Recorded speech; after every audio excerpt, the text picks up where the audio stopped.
Bonjour à tous et bienvenue sur la chaîne L'Investisseur Structuré. Nous continuons la présentation des entreprises du CAC 40. Nous allons voir aujourd'hui l'action Pernod Ricard. Tout d'abord, un petit disclaimer. Les informations partagées sur cette chaîne sont présentées à titre purement informatif et éducatif. Elles ne constituent en aucun cas un conseil en investissement, une recommandation financière ou une incitation à trader. L'investissement sur les marchés financiers, actions, cryptoactifs, comporte des risques élevés de perte totale ou partielle du capital investi. Les performances passées ne garantissent pas les résultats futurs. Vous êtes seul responsable de vos décisions et devez effectuer vos propres recherches ou consulter un conseiller agréé avant toute action. L'investisseur structuré décline toute responsabilité pour les pertes subies. Bienvenue dans cette analyse complète de Pernod Ricard. Pour comprendre si ce géant a sa place dans votre PEA 2026, il faut d'abord regarder ce qu'il vend réellement. On ne parle pas ici d'une simple entreprise de boissons, mais du numéro 2 mondial des spiritueux. Un mastodonte qui gère un empire de plus de 240 marques premium à travers le monde. Son modèle repose sur ce qu'on appelle la premiumisation. L'idée est simple mais redoutable, posséder les marques que les gens s'offrent pour célébrer. Absolut pour la vodka, Chivas pour le whisky, Martell pour le cognac ou encore l'indétrônable Ricard. Cette stratégie permet à l'entreprise de maintenir des prix élevés même quand l'inflation frappe. Avec plus de 16 000 collaborateurs et une présence dans plus de 160 pays, Pernod Ricard est une véritable machine de guerre logistique. Mais attention, tout n'est pas rose. Si Pernod Ricard est un leader, c'est aussi un paquebot lourd à manœuvrer. On observe aujourd'hui une dépendance critique à deux zones. Les États-Unis et la Chine. Aux USA, le groupe fait face à un phénomène de déstockage massif des distributeurs. En Chine, le ralentissement de la consommation de luxe pèse lourdement sur les ventes de cognac Martell. Regardez bien les indicateurs de présence mondiale sur le slide. Si la diversification est une force pour la stabilité, elle devient une faiblesse quand les deux moteurs de croissance mondiaux s'essoufflent simultanément. Sur la thématique des retours sur capitaux, regardez d'abord les flux réguliers au centre, le ROIC à 6,78% et le ROCE à 9,63%. Ce qu'il faut noter ici, c'est la stabilité chirurgicale sur 10 ans. Que ce soit en période de crise ou d'euphorie, Pernod maintient ses retours. Donc pour un investisseur, c'est rassurant, mais soyons honnêtes, un ROIC de moins de 7% pour un leader mondial du luxe liquide, c'est un peu timide. On aimerait voir donc une machine qui tourne au-delà des 10% pour parler d'un véritable avantage compétitif imbattable. Sur le ROIC, là les chiffres sont lunaires, 81,36% sur un an et 63,24% sur 5 ans, contre seulement 10% sur 10 ans. Donc cela signifie que les dernières acquisitions de Pernod et ses investissements dans le digital et l'automatisation sont incroyablement efficaces. La vieille carlingue est stable, mais les nouveaux moteurs qu'il ajoute sont des turbo-réacteurs. C'est un signal très positif pour la suite. Enfin, le ROE, donc le retour sur les fonds propres, dépasse les 10%. On voit ici que Pernod utilise intelligemment sa dette pour doper la rentabilité des actionnaires. Mais attention, cela nous amène à une question cruciale. Si la machine est-elle aussi efficace pour transformer le capital, est-ce que cela se traduit dans les marges? Sur la thématique de la rentabilité, donc on a une marge brute exceptionnelle de 59,46%. Donc pour un débutant, cela signifie que sur une bouteille vendue 100 euros, il reste près de 60 euros une fois les coûts de production payés. C'est la signature des marques de prestige, un immense pouvoir de fixation des prix, le fameux pricing power. Cette efficacité se prolonge jusqu'à la marge opérationnelle de 26,93%, un niveau très solide qui confirme la maîtrise des coûts marketing et de distribution. Cependant, l'analyse doit devenir plus critique quand on descend vers le bas du bilan. Vous voyez la marge des free cash flow à 10,23%. C'est ici que le bas blesse. Passer de 27% d'exploitation à seulement 10% de cash flow libre, c'est ce qu'on appelle une faible conversion. Pourquoi? Regardez l'indicateur de CAPEX sur operating cash flow à 37,3%. Cela nous indique que Pernod Ricard doit réinvestir une part massive de son cash pour entretenir ses distilleries, ses stocks de vieillissement et ses usines. C'est un business gourmand en capital. Pour les initiés, notez le WACC à 4,76%. C'est le coût moyen du capital pour l'entreprise. En le comparant avec votre ROIC vu précédemment, on voit que Pernod Ricard crée bien de la valeur car sa rentabilité dépasse le coût de son financement.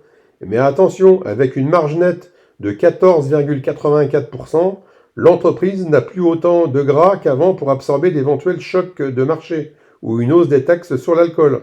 En résumé sur la rentabilité, Pernod Ricard produit un élixir de haute qualité avec des marges brutes de champion, mais la tuyauterie interne consomme beaucoup d'énergie. Un défi de demain sera d'améliorer cette conversion en cash sans sacrifier la qualité du produit. Sur la thématique de la croissance, c'est ici que notre analyse prend un tournant décisif. Si Pernod Ricard est une machine à marge, son moteur de croissance lui montre des signes de fatigue inquiétants. Regardez le manomètre en haut à gauche, un chiffre d'affaires en chute de moins 5,51% sur un an. Ce n'est pas qu'un simple trou d'air, c'est le résultat d'un cocktail amer entre le déstockage massif aux États-Unis et une consommation chinoise qui tourne au ralenti. Même sur 10 ans, la croissance moyenne du chiffre d'affaires plafonne à 2,5%, ce qui est à peine supérieur à l'inflation. Pourtant, au centre de l'image, vous voyez une fusée sur l'indicateur de l'EPS, donc à plus 38,89% sur 5 ans. Comment est-ce possible si les ventes stagnent? C'est là que réside l'ingéniosité ou le maquillage financier. Pernod Ricard a massivement optimisé ses coûts et racheté ses propres actions pour doper artificiellement le bénéfice revenant donc à chaque actionnaire.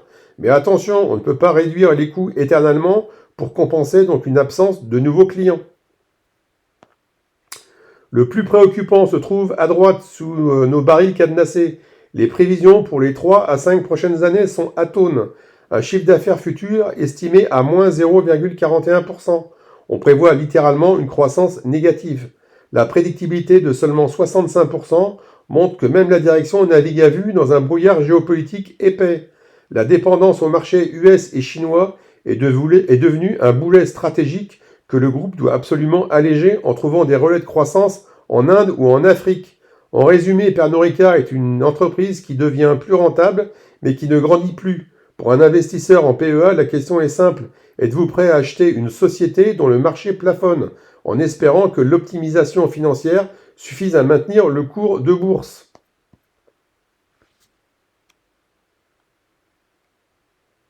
Sur la thématique des cash flows. Donc après avoir vu la croissance et les marges, posons-nous la question cruciale. Combien d'argent réel finit par tomber dans la poche de l'entreprise? Sur ce slide, nous observons le convertisseur de liquidité, l'operating cash flow. C'est l'argent brut généré par l'activité. Si le chiffre sur 5 ans est solide à plus 8,65%, on note un sérieux coup de frein cette année, avec seulement 3,53%.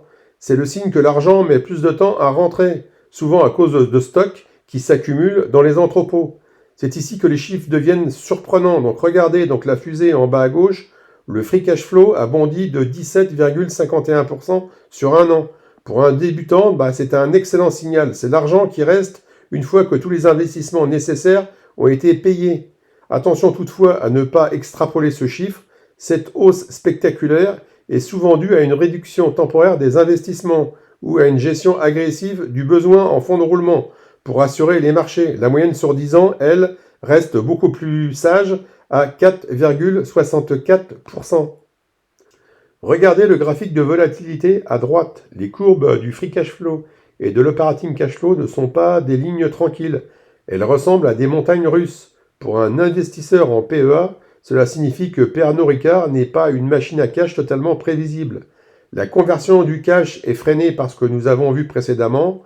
Le poids des investissements, donc les capex qui consomment près de 37% de l'argent généré, c'est le prix à payer pour entretenir un empire mondial de spiritueux.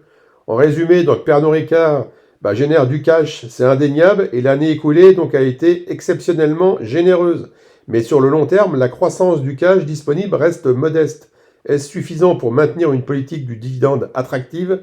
C'est ce que nous allons vérifier tout de suite.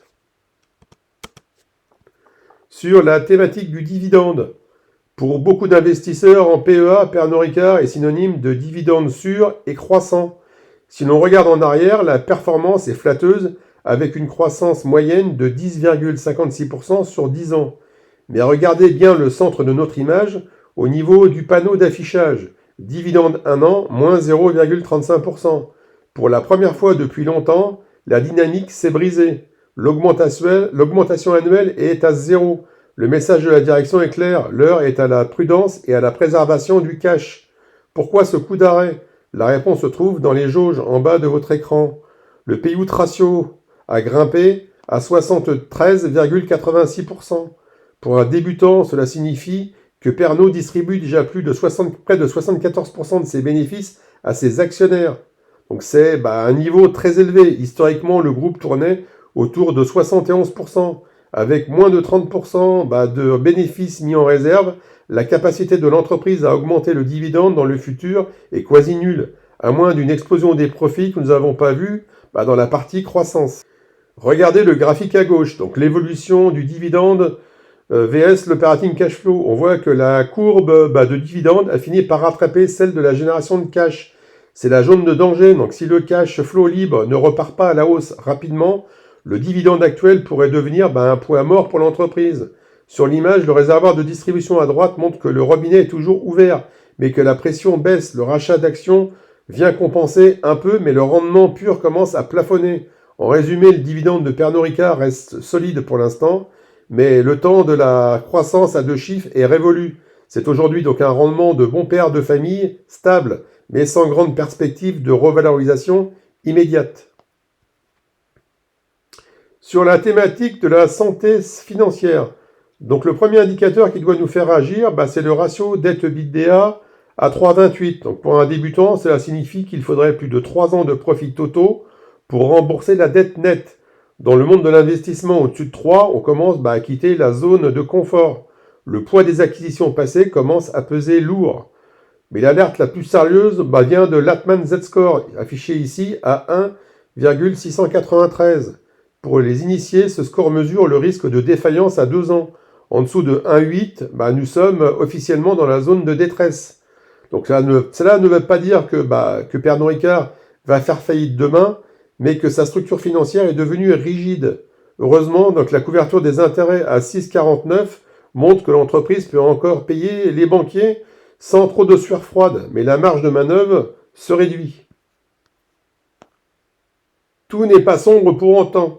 Regardez la jauge sur les actions en circulation, en moins 2,71% sur 3 ans.